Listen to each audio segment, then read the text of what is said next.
যারা চাঁদাবাজি করো, মস্তানি করো, আমি বুঝি না তারা কি জাতের লোক। গায়ের রক্তটা কিসের? মানুষের রক্ত না পশুর রক্ত? চাঁদাবাজি করতে যাও কি জন্যে? একটা মানুষ বহু টাকা বহু কষ্ট করে জমি জমা বিক্রি করে ব্যবসা করতেছে, সেখানে যাইয়া আমাদেরকে 2 লক্ষ টাকা দিতে হবে, 5 লাখ টাকা দিতে হবে। কি হয়েছে? চাঁদাবাজ এবং মাস্তান যারা চাঁদাবাজি করতে যাও, মানুষের কাছে খয়রাত চাও, ও ভিক্ষা করে খাওয়া অনেক ভালো। মসজিদের সামনে একখান থাল নিয়ে বসে থাকো, যে আল্লাহর রাস্তায় খয়রাত দাও। দোকানদারের কাছ থেকে চাঁদাবাজি করা। বিল্ডিং কেউ নতুন বানাইতে পারে না, অমনি হাজির। গলায় সোনার চেক, হাতে কতগুলা আংটি, তারপরে হাতে মোবাইল, গলায় সোনার চেইন। শহরের মহা উল্লুক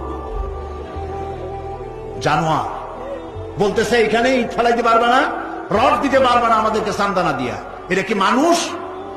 বলেন মানুষ? এরা মানুষের সন্তান? এরা জানোয়ার, পশু। চাঁদাবাজ এবং মাস্তান, সন্ত্রাসী, ইসলামে এদের কোনো স্থান নাই। এদেশে যদি কোরআনের রাজ কায়েম হয়, সন্ত্রাসীদের মাথা কামাইয়া ঘোল ঢেলে দেওয়া হবে, যাতে মাথা ঠান্ডা থাকে। এই জন্য মাথা ঠান্ডা করিয়া বসে থাকবে। আর সকলের চাকরি দেওয়া হবে, কাজ করো আর খাও, চাঁদাবাজি করো না। শ্বশুরের কাছে চাঁদাবাজি করে, বউর কাছেও চাঁদাবাজি করে।